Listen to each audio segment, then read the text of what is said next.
Vi skal lære at håndtere frygten. Vi skal placere det et sted. Dem, som rammer jøderne, ønsker, at vi skal gemme os. At vi skal skjule, hvem vi er. De ønsker, at vi skal være bange. De forsøger at skabe splid og had i samfundet, og især mellem jøder og muslimer. Det får de ikke lov til.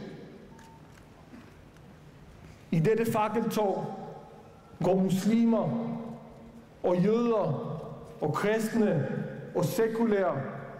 Vi går alle sammen.